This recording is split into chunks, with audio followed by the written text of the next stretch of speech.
بسم اللہ الرحمن الرحیم۔ صحت کی بات ڈاکٹر فواد فاروق کے ساتھ کے رمضان اسپیشل ایپیسوڈ کے ساتھ حاضر خدمت۔ آج کے پروگرام میں ہم دل اور دماغ سے متعلق امراض اور روزہ پر بات کریں گے، اور اس کے لیے ہم نے اسٹوڈیو میں دعوت دی ہے دماغی امراض کے ماہر ڈاکٹر محمد واسع کو، جو اس حوالے سے ایک کتاب بھی لکھ چکے ہیں جو مختلف زمانوں میں شائع ہو چکی ہے۔ السلام علیکم ڈاکٹر واسع۔ السلام علیکم۔ اس کے ساتھ ساتھ ہمارے ساتھ ہیں ڈاکٹر کلیم اللہ شیخ، جو ماہر امراض قلب ہیں، اور ان کا تعلق لیاقت نیشنل ہاسپٹل سے ہے۔ السلام علیکم کلیم۔ وعلیکم السلام۔ اچھا ڈاکٹر واسع، پہلے تو میں آپ سے پوچھوں گا کہ وہ کون سے کامن امراض، دماغی امراض ہیں جن کے ساتھ آپ کے پاس مریض آتے ہیں، جن پہ سرٹلی ہمیں یہ بات کرنی ہوگی روزے کے حوالے سے۔ تو پہلے تو وہ ایک کامن اوور ویو ہمیں مل جائے مریضوں کا۔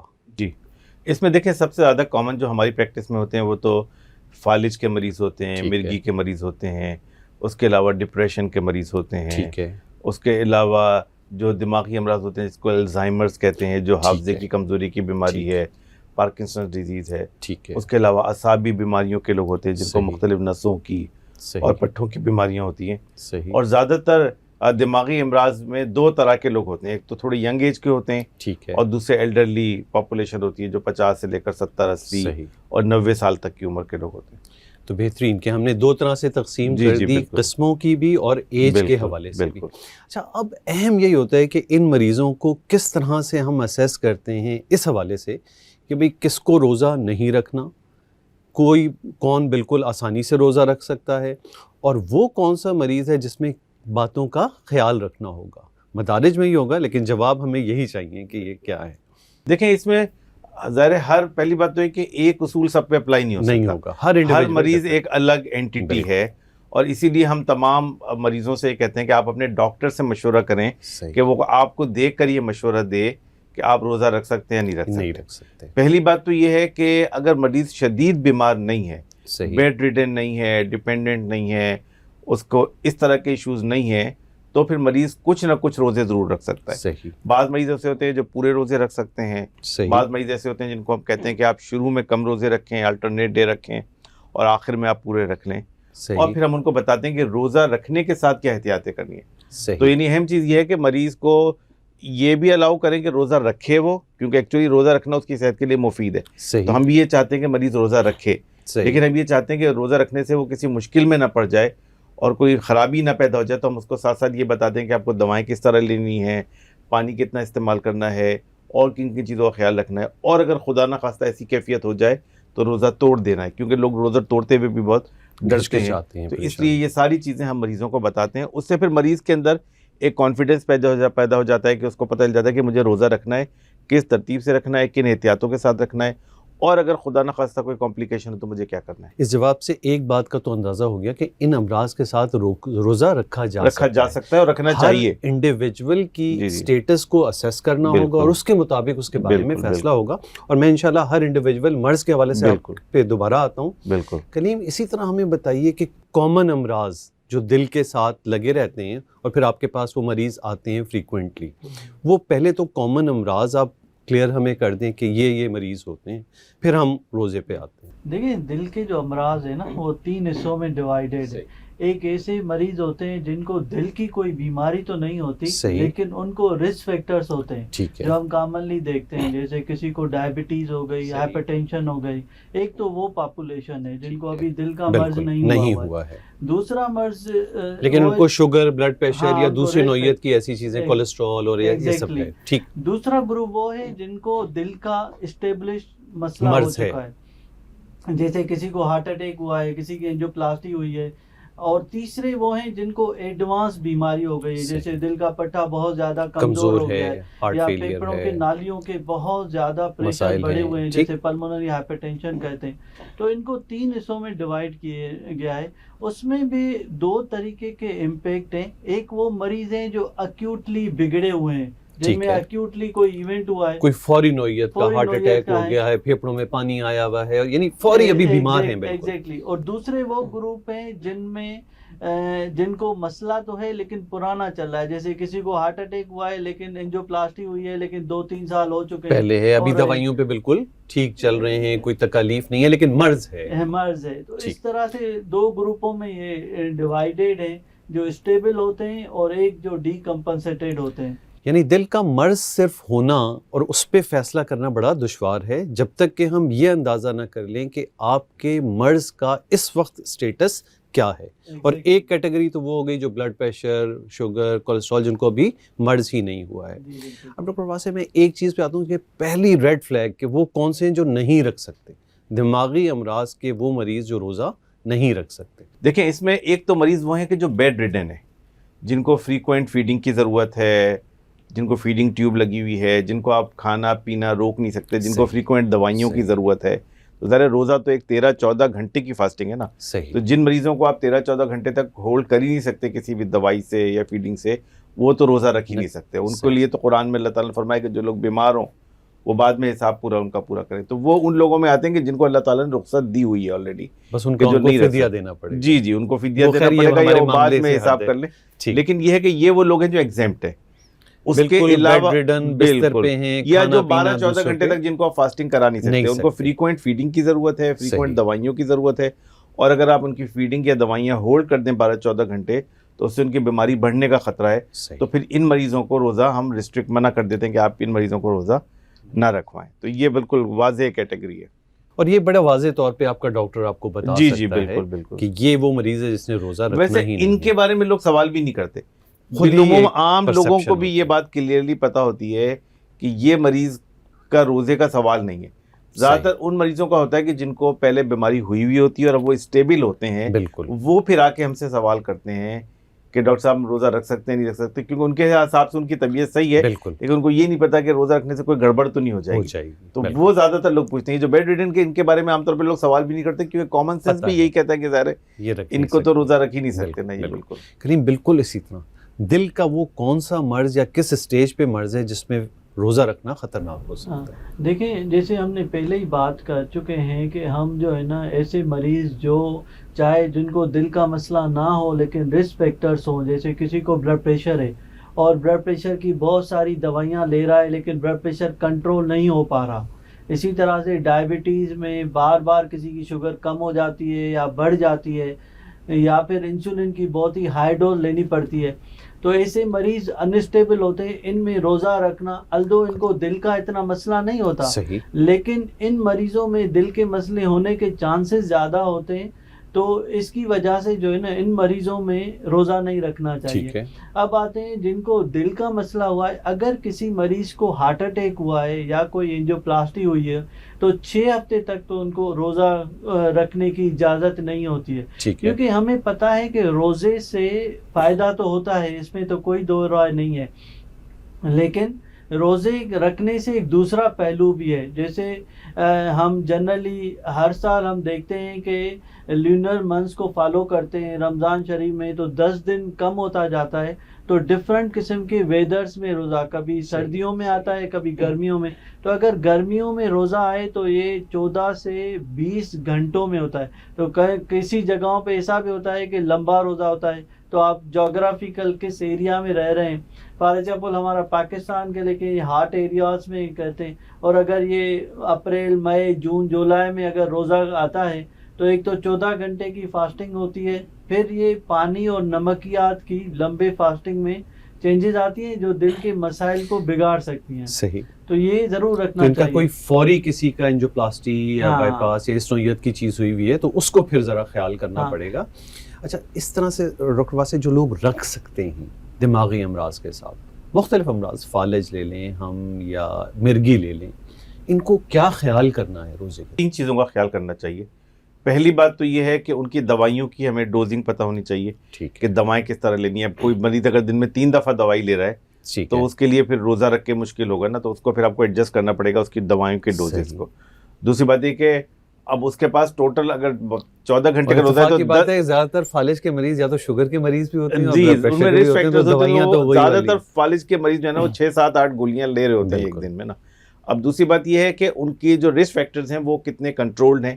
اور وہ دوائیوں سے کتنے کنٹرول رہیں گے. صحیح. تو شوگر جیسے اگر شوگر کے مریض کو اور فالج کے مریض کو اگر آپ پانی بند کر دیں تو اس کے گردے متاثر ہونے کا خطرہ ہو جاتا ہے. صحیح. اس صورت میں پھر ہم ان کو کہتے ہیں کہ آپ افطار اور سحری کے درمیان کم از کم 2 لیٹر پانی پئیں, اتنا پانی پی لیں کہ اس کی کمی دور ہو جائے, 24 گھنٹے کے اندر وہ کور ہو جائے. بالکل. صحیح. اب دوسری بات یہ ہے کہ دوائی کے ساتھ اس کی دوا کے شیڈول کہ کون سی دوائی صبح میں لینی چاہیے, کون سی شام میں لینی چاہیے, کون سی دوائی کی ڈوز صبح میں زیادہ ہونی چاہیے, شام میں زیادہ ہونی چاہیے.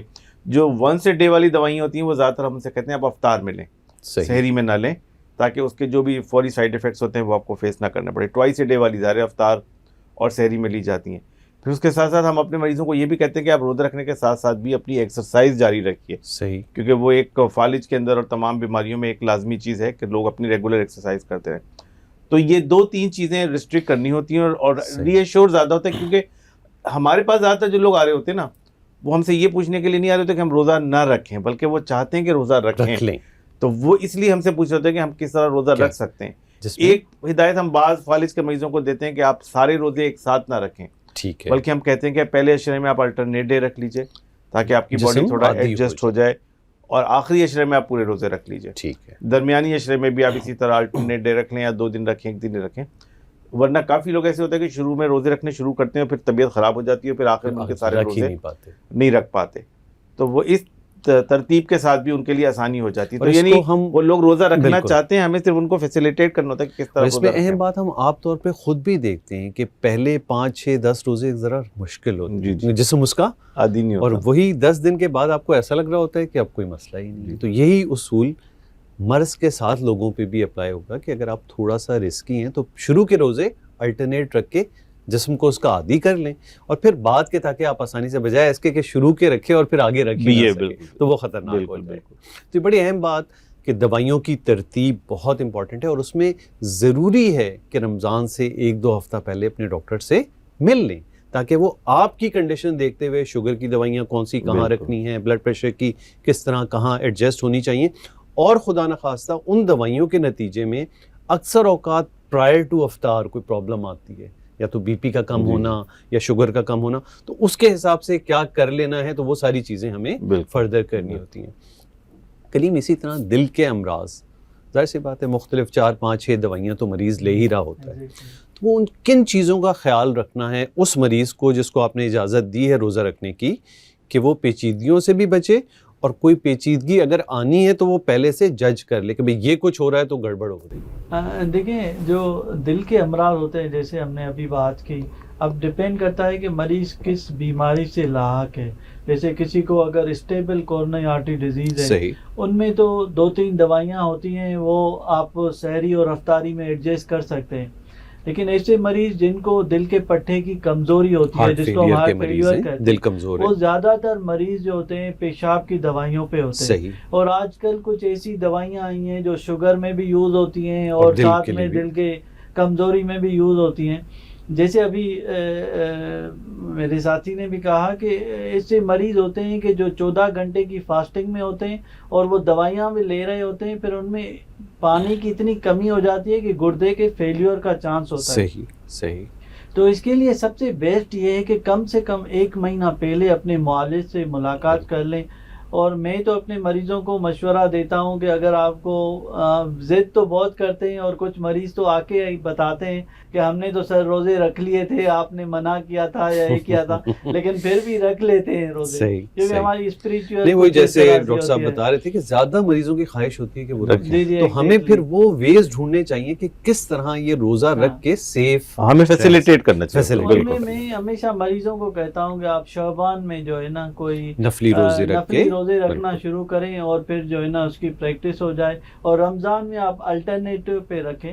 اللہ نے اس چیز کی اجازت دی ہوئی ہے کہ اگر انسان کو کوئی بیماری ہے تو اس میں روزہ چھوڑ سکتا ہے, اس میں فرض نہیں ہے روزہ, لیکن جان بچانا فرض ہے. جان بچانا فرض ہے. تو اگر کوئی اسٹیبل مریض ہے, چاہے وہ ہائپر ٹینشن سے ریلیٹڈ ہو, چاہے ان کو اسٹیبل دل کی بیماری ہو, چاہے ایون ہارٹ فیلئر ہی کیوں نہ ہو, اگر اسٹیبل ہو تو ان کی دوائیوں کو ایڈجسٹمنٹ کر لیں, معالج سے. اور جیسے آپ نے کہا کہ اس میں اچھا ہے کہ آپ رمضان شروع ہونے سے پہلے اپنے معالج کے پاس وزٹ کریں, آپ کی کنڈیشن کو دیکھتے ہوئے وہ پیشاب کی گولیاں عموماً ہم افطار میں لے جاتے ہیں، مقدار کی کتنی ضرورت ہے اس کو جج کر لیں گے، بلڈ پریشر اور دوسری دھڑکن کی اور دوسری دوائیوں کو بھی آپ کے معمولات کے حساب سے ایڈجسٹ کر دیا جاتا ہے، تو عموماً بغیر پیچیدگیوں کے دل کے مریض بھی روزہ رکھ سکتے ہیں۔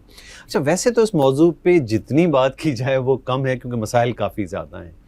اینڈ پہ آتے ہوئے ہم کچھ فوائد جاننا چاہتے ہیں دونوں طرف سے، دماغی حوالے سے بھی، مریض کے لیے بھی اور ایک صحت مند آدمی کے لیے بھی، کہ روزہ کس طرح فائدہ مند ہے دماغی امراض کے بچاؤ یا دماغی امراض کے دوران۔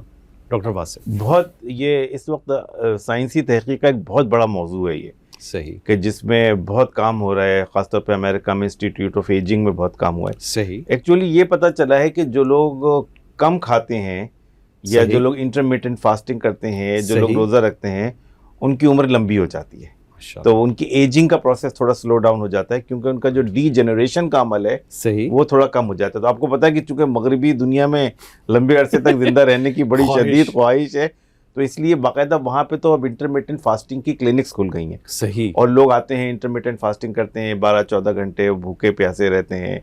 تو وہ ایک انٹرمیٹنٹ فاسٹنگ کا ایک ہیلتھ بینیفٹ ہے، قسمت ہے کہ اللہ نے ہمیں ویسے ہی فرض کے طور پہ سال میں ایک مرتبہ یہ چیز۔ دوسری بات یہ ہے کہ اس کے انسانی جسم پہ اتنے غیر معمولی اثرات ہوتے ہیں اس کے انسانی جسم کے اوپر، آپ کی میٹابولزم کا کنٹرول، آپ کے ہارمونز کا کنٹرول، آپ کی دانتوں کی صحت، آپ کا سلیپ ویک سائیکل، مطلب وہ پوری جو بک ہے اس میں ہمارے کو 20-25 چیپٹر ہیں، تو ہم نے اس کے تمام چیزیں لکھے ہیں کہ اس کے کیا کیا اس کے بینیفٹس ہوتے ہیں، اور اس کے بینیفٹس میٹابولزم سے لے کر blood sugar control, blood pressure control, اس کے جو امیون سسٹم کا جو فوائد ہوتے ہیں، آپ کا امیون سسٹم بوسٹ ہو جاتا ہے روزے رکھنے سے، اور پھر برین میں آپ کے سیروٹونن کا لیول بڑھ جاتا ہے، تو اس کے نتیجے میں خود بخود یہ ڈپریشن کی بیماری کم ہو جاتی ہے، ایک ایلیٹنگ ایفیکٹ باڈی کے اندر آ جاتا ہے، اینٹی ڈپریسنٹ زیادہ افیکٹو ہو جاتی ہیں، اور فاسٹنگ سے جو نا دوائیوں کا ایفیکٹ بہتر ہو جاتا ہے، خاص طور پہ اینٹی سائیکوٹک میڈیکیشنز کا اور اینٹی ڈپریسنٹ میڈیکیشنز کا، تو یعنی اٹس اے ہول پیکیج۔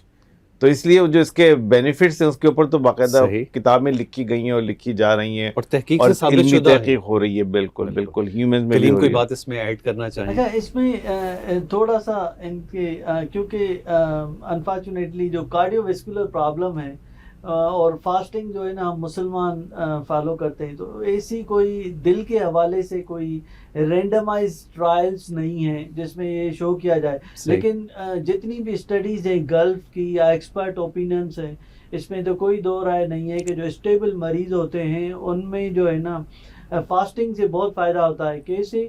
جیسے ابھی بتایا ڈاکٹر واسف نے کہ میٹابولزم امپروو ہو جاتا ہے، سب سے بڑی بات یہ کہ فاسٹنگ سے آپ کا ویٹ لاس ہوتا ہے، اور ہمیں پتہ ہے کہ کارڈیو ویسکولر میں ایک جو بیسک میکینزم ہے بیہائنڈ وہ میٹابولک ڈس آرڈر ہی ہے، جیسے رسک فیکٹرز ہو گئے، بلڈ پریشر کنٹرول میں آ جاتا ہے، شوگر کنٹرول میں آ جاتی ہے، اور سب سے بڑی بات ہے کہ لپڈ پروفائل بہتر ہو جاتے ہیں۔ ہم نے دیکھے فاسٹنگ کے ایک ڈاکٹر احمد آنی کی یہاں پاکستانی اسٹڈی بھی ہے اور گلف کی بھی اسٹڈیز ہیں جس میں ایچ ڈی ایل جو اچھا کولیسٹرول ہوتا ہے وہ امپروو ہو جاتا ہے، یعنی اوور آل جو ہے روزے رکھنے سے آپ کو اوور آل دل کے مسائل میں بھی بہت فائدہ ہوتا ہے۔ ناظرین، میرا خیال ہے اس کو ہم اس کا خلاصہ اگر کریں تو دل اور دماغ دونوں قسم کے امراض کے ساتھ اگر آپ سٹیبل ہیں تو روزہ رکھا جا سکتا ہے، اور بلکہ یہ فائدہ مند ہے آپ کے مرض کے لحاظ سے۔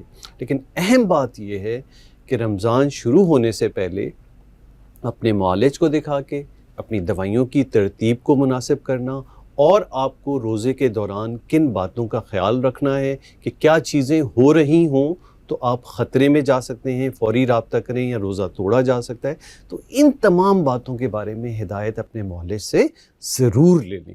شکریہ بہت بہت سننے کا۔ اس کے ساتھ ساتھ میں اپنے مہمان گرامی کا شکریہ ادا کرتا ہوں۔ شکریہ ڈاکٹر واسف، شکریہ بہت، شکریہ ڈاکٹر کلیم، اللہ حافظ۔